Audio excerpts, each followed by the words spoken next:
I didn't expect to be here. Not just at Coachella, surrounded by strangers in glitter and fringe, with the desert heat pressing against my skin, but here, in this moment of my life where nothing feels familiar anymore.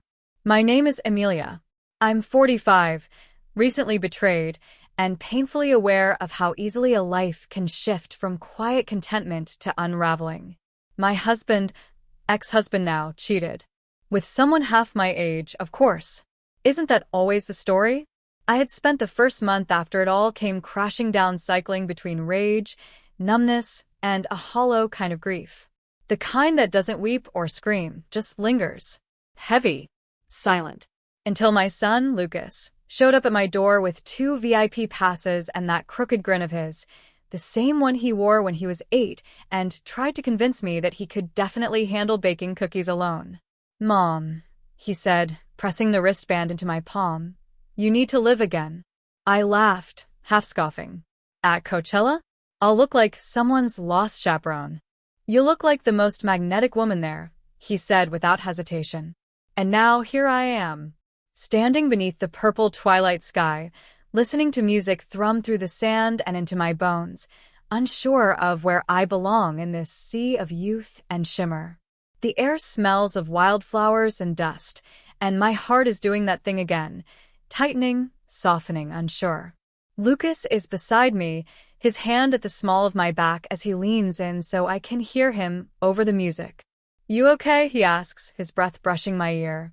I nod, but it's more habit than truth. Just taking it all in. His hand lingers a moment longer than it should. Not possessive. Not inappropriate. But attentive. Protective. And something else I can't name yet. Something that makes my skin burn beneath the gauzy wrap I've thrown over my sundress. We weave through the crowd, shoulder to shoulder, the music pulsing all around us. It's wild and exhilarating, and I feel a flicker of who I used to be before marriage, before motherhood, before disappointment carved its name into my ribs. At some point, Lucas pulls me toward the VIP tent, a quieter space tucked away behind ropes and soft lights. There are cushions scattered across rugs, soft couches, a low bar humming with conversation. He orders us drinks, non-alcoholic for me, though I don't tell him I wish I'd asked for something stronger. "You look amazing," he says, handing me a cold drink in a glass flecked with mint. I laugh, a little self-conscious. I look like a woman pretending to be 20 again. "No," he says, his voice low. "You look like a woman waking up." Something about the way he says it silences the rest of my thoughts. I meet his eyes, and there it is again, that pause, that charge between us. It's nothing, I tell myself. Just emotion. Just gratitude. Just him being kind. But I feel it. He sits beside me on the cushioned bench, his knee brushing mine. Our laughter is easy, the kind that flows when the air is warm and you don't yet know where the night will take you. At one point, he shows me photos from earlier in the day, silly ones, beautiful ones, and one of us together, our faces pressed close, smiling. "We look good," I say, surprised. He doesn't laugh. He just studies the photo a second longer before turning to me and saying quietly, "We do." The music changes, distant now but unmistakable, a song I used to dance to in college, back when my world was endless. Lucas stands, extends a hand. "Dance with me?" I hesitate. "Here? In front of everyone?" "No one's watching," he says. "Just us." And maybe it's the way he says it. Maybe it's the night, the stars, the way the past is cracked open and left room for something unexpected. But I take his hand. We dance. Not like mother and son. Not like strangers. But like two people suspended in a moment neither of us expected. The air between us crackles. His hands at my waist are warm, steady. Mine find his shoulders, and when our eyes meet again, something passes between us, something real, something forbidden, something terrifyingly gentle. He leans in, just enough for me to feel the closeness, but not so close that I have to stop it. "Not yet." "I'm glad you came with me," he whispers. I nod, heart pounding. So am I. But the truth is, I don't know who I am right now. Only that for the first time in years, I feel like I'm becoming again. And he sees me. The desert night cooled as the lights pulsed and the crowd thinned, but inside the VIP area the air only grew warmer. Maybe it was the heat lamps. Maybe it was the way Lucas kept looking at me like I was something new he was trying to understand. We danced through 2 songs, then 3, drifting closer without meaning to. His palms rested lightly at my waist, guiding me through the rhythm in a way that felt nothing like the awkward mother-son dances at school events. This was different, older, quieter, almost reverent. At one point, when the music softened, he leaned in and brushed a strand of hair behind my ear. It wasn't a dramatic gesture, nothing theatrical, just simple, gentle, familiar. But something in my chest tightened in response. A small, dangerous flutter. "Mom," he said softly, "you're allowed to be happy." I swallowed. "I'm trying." He nodded, his thumb grazing the inside of my wrist as he held my hand. "I know. That's why I brought you here. You've carried too much for too long." I looked away, pretending to admire the lights outside the tent. "I didn't want you to see me like that. Broken." "You're not broken," he said firmly. "You were hurt. That's not the same." The conviction in his voice made my throat ache. For so long, I had held myself together with threads, refusing to let anyone see the pieces that shook when no one was looking. But Lucas had always noticed things I didn't say. He always had. When the set ended, people began to drift out into the cooling desert. Lucas wrapped an arm around my shoulders protectively, guiding me outside, making sure the crowd didn't push too close. It felt natural, safe. And yet the warmth of his arm lingered in a way that made my pulse skip. "Where are we staying?" I asked once we stepped into the quieter, starlit path leading toward the camping grounds. "Artist camp," he said with a smirk. "A friend of mine owed me a favor." "Lucas," I groaned. "You didn't have to." "I did," he interrupted softly. "I wanted this weekend to feel different for you." Different. It already did, in ways I didn't dare say aloud. The sky above us stretched endless and dark, dotted with stars that shimmered like dust. The sounds of the festival faded behind us, replaced by laughter, distant guitars, the clinking of cans. When we arrived at the campsite, I blinked in surprise. He hadn't gotten a small tent or a basic setup. Instead, a spacious glamping tent waited for us, soft lighting, comfortable bedding, and a little lounge area outside the entrance. It felt private, intimate, like a world carved out just for us. "Lucas," I whispered. "It's beautiful." He watched me with a soft, almost shy pride. "I wanted you to feel taken care of. For once." Emotion rose in my chest, unexpected and sharp. I turned away so he wouldn't see it. Inside the tent, the air was warm and scented with lavender from a diffuser he had set up. As I slipped off my sandals, he reached for the zipper of his jacket, tossing it onto a chair. His shirt clung to him from the heat earlier, outlining his shoulders, the defined lines of his chest. I looked away too quickly, flustered by my own reaction.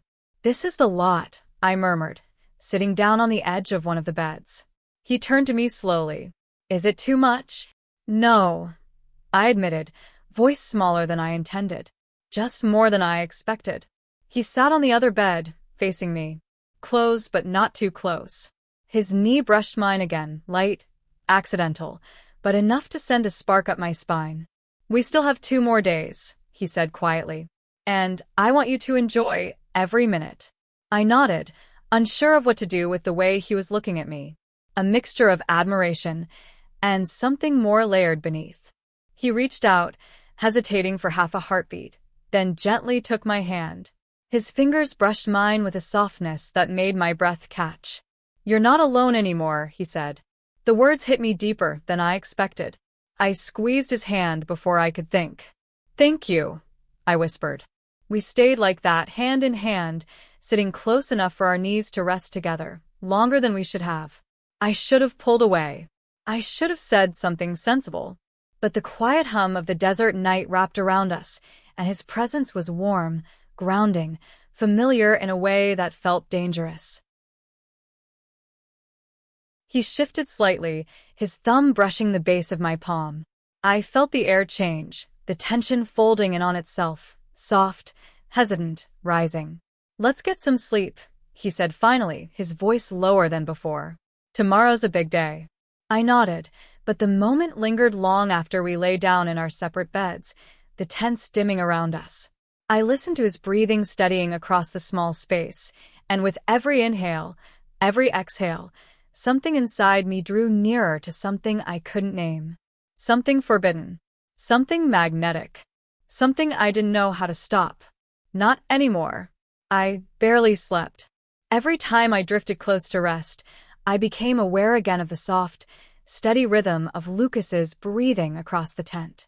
The desert air crept cool against my skin, and the lights outside cast faint colors that moved across the canvas walls like drifting ghosts. I watched them instead of closing my eyes. At some point, maybe minutes, maybe hours, I heard him shift. The faint rustle of blankets, then silence, then another soft movement. "Mom," he whispered into the dim light. I froze. Yes, a pause. The kind that feels like the world holding its breath. "Are you awake?" I hesitated. "A little." Another quiet shift. "Can I ask you something?" My heart nudged at my ribs, uneasy and curious. "Of course." He exhaled, and the way he did it made something warm bloom beneath my breastbone. "Did you really think you had to go through all of this alone?" he asked. His voice was soft, almost fragile in the late-night quiet. The divorce. The betrayal. All of it. I looked up at the shadows on the tent ceiling. "I didn't want you to worry." "I was already worrying," he said, barely above a whisper. "You seemed like you'd disappeared inside yourself. Like you forgot you were allowed to be alive." Alive. The word hit me harder than I expected. I swallowed. "I didn't want my sadness to shape your life." "It didn't," he said gently. "But watching you pretend you didn't hurt, that did." I closed my eyes. Another long moment stretched between us. Then I heard his footsteps cross the small space between the two beds. I opened my eyes just as he sat on the edge of mine, not close enough to touch, but close enough that I could feel the warmth radiating from him like a small sun. His silhouette was faint in the low glow from outside, but I could see the outline of his shoulders, the slope of his jaw, the tension in his posture. "Lucas," I breathed, unsure what I was warning against. He didn't move closer, but he didn't step back either. "I'm not trying to make you uncomfortable," he murmured, his voice low but steady. "I just needed you to know that I'm here. Really here. And I don't want you to push me away like you pushed him away." "That was different," I whispered. "Why?" he asked, turning his head just slightly toward me. "Because I'm your son?" My breath caught. He didn't say it accusingly. He said it like he was naming something delicate, something he had been carrying inside him for longer than one festival night. "Yes," I finally managed. "Because you're my son, and because there are lines we don't cross." He nodded slowly, but his voice stayed gentle. "I know, Mom. I'm not asking you to cross anything. His breath trembled, barely noticeable. "I want to be the one who pulls you back into the world. I want you to feel something again. Not for me, for yourself." The softness in his words weakened me more than any bold touch might have. I sat up slowly, pulling the blanket around my shoulders. He watched me through the dim light, eyes steady, warm, searching. "Come here," I said softly, not an invitation, but in something closer to surrender. He sat beside me, close enough that I could feel the faint warmth of his knee against mine. We stayed like that, neither of us speaking, the desert night breathing around us. At one point, he gently draped the blanket over my shoulders more securely, his fingers brushing my collarbone in a touch so careful it made my skin prickle. "Thank you," I whispered. "For what?" "For seeing me," I said. His jaw tightened, barely. "I always have." "I keep thinking," he said softly, "about how different it all feels. Being here. With you." I turned my head toward him, even though I could barely see his face. My chest tightened. I'd felt it too. I sat up slowly, the blanket pooling around my waist. The air inside the tent shifted. I thought I was imagining it, I said. That maybe I wanted it too much to believe it was real. He leaned closer, not touching still, but his presence flooded every inch of space around me. It's real, he whispered. The words curled around me like heat. For a moment, neither of us moved. I could hear the faint thud of bass in the distance, the crackle of someone's laughter beyond the tent, the wind brushing over sand. But inside here, there was only breath. Mine. His. And everything we hadn't said until now. Do you feel it too? I asked, my voice smaller than I meant. He didn't answer with words. Instead, his hand found mine beneath the folds of the blanket. A gentle touch at first. Testing. His fingers brushed mine, and then slowly, deliberately, he threaded them together. I exhaled shakily.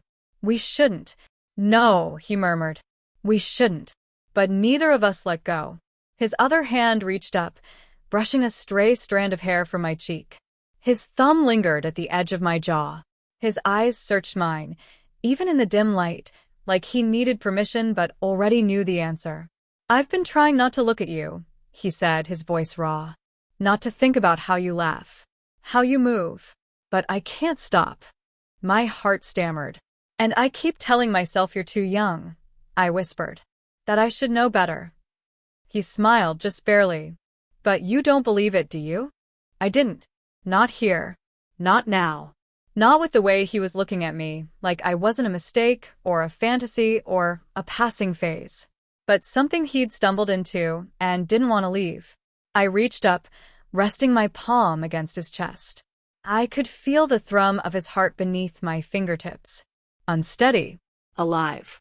You make me feel. I paused, searching for words that didn't exist. Like I'm allowed to want again. His hand cupped mine where it lay against his heart. You are, he said. The closeness pulled tighter, like the final note of a song holding on just a beat longer. His forehead pressed to mine. Still no kiss. Still holding back. But everything in our silence screamed the truth. I thought I could ignore it, I said, barely breathing the words. I thought it would pass. He closed his eyes. It hasn't for me. I nodded. Me either. We stayed there like that, suspended, touching, not touching. Hearts braced against something neither of us had the language to undo. No one knew us here. There were no names, no labels, no rules. Just the echo of music and a fire neither of us lit on purpose. Eventually, he whispered, "Come here." I did. He lay back, pulling the blanket to one side, and I followed, curling against him in the quiet. His arms around me were steady, warm. My fingers curled against his shirt. And there, in the hush of that canvas-wrapped world, I finally let my body rest against someone who had only ever seen me for what I was. Not a role, not a responsibility, but a woman. A woman he wanted. A woman he chose. We didn't speak again that night. We didn't need to. The silence said it all. The desert was still quiet when I woke up. No music yet. Just wind and sunlight gently filtering through the tent walls, painting pale gold across the floor. His body was warm behind me, his arms still draped over my waist. I didn't move. I didn't want the spell to break. For a few minutes, I let myself feel it fully. The weight of him beside me, the steady rhythm of his breath against my shoulder, the quiet that only exists when something real has been shared, even if neither of you have said the words aloud. Eventually he stirred. His hand tightened briefly around my hip, then loosened. I could feel the hesitation in his fingers, the tension of the moment creeping back, and now that morning had arrived. "You're awake," he murmured. I said, not daring to turn. He didn't move away. We lay there for another long breath, then another. The space between us was still non-existent. But I could feel him thinking, wondering, waiting. What happens now? I whispered into the quiet. I don't know, he said honestly. But I don't want to pretend nothing happened. Neither did I. I finally rolled to face him. The morning light made him look younger. Or maybe just softer. His hair was tousled, his eyes clearer now that the night's fog had lifted. He looked at me the way he had since the beginning, like I wasn't a question he was afraid to answer. "I don't do things like this," I said, barely above a whisper. He smiled gently. "I don't either." "Then why does this feel like we already belong here?" he offered. I nodded. We stared at each other for another moment, neither of us breathing too hard, afraid any movement would end whatever this was. But it wasn't ending. It was blooming. He reached up, his fingers brushing the edge of my jaw, slow and reverent. My eyes fluttered closed for a moment at the touch. So simple, so intimate, it made my skin ache. "I've been trying not to touch you like this since the first night," he said, his voice thick. "I've been pretending I didn't want you to," I confessed. His thumb swept the edge of my cheek. "Do you still want to pretend?" he asked. No. And then, slowly, he leaned in. I felt his breath before I felt his lips. Warm, close, uncertain but willing. He paused just before reaching me, just a whisper of space, and I closed it. The kiss was soft, gentle, like a question we'd both been holding in our mouths for days. There was no urgency, no rush, just the slow meeting of two people who had already shared something wordless. His hand moved to the side of my neck, anchoring me gently. My fingers found his shirt, curling into the fabric like I needed to hold onto something real. Because this was real. More than I expected. More than I'd allowed myself to believe I could feel again. When we finally pulled apart, we stayed close. 4 heads together, breathing each other in. "I didn't plan for this," I whispered, still catching my breath. "Neither did I," he said. "But I'm glad it happened." I opened my eyes, searching his face. "This can't just be a festival thing." His expression turned serious. "It's not. Are you sure?" "I've never been more." Something deep inside me settled. Not because everything suddenly made sense, but because, for the first time in a very long time, I wasn't afraid of what I felt. He ran his fingers through my hair, tucking a strand behind my ear. "I know it's complicated," he said. "The age, our family connection, the timing, all of it. But I don't care." I smiled, aching a little. "I do. But not in the way you think." He looked at me, confused. "I care because it matters. Because you matter. And because this," I motioned between us, "isn't something I want to burn fast and disappear." His smile was slow, quiet. "Then we don't burn. We let it build." My heart tightened. Outside, the festival was beginning to stir. Music testing through distant speakers, voices rising, tents unzipping. But inside this small space, time hadn't caught us yet. We kissed again. Slower this time. Deeper. Not because of heat. Because of meaning. Because of recognition. And when he held me again, as the sun climbed higher and the desert began to glow, I let myself believe that some things don't have to be planned to be real. Some things just find you. And when they do, you don't let go.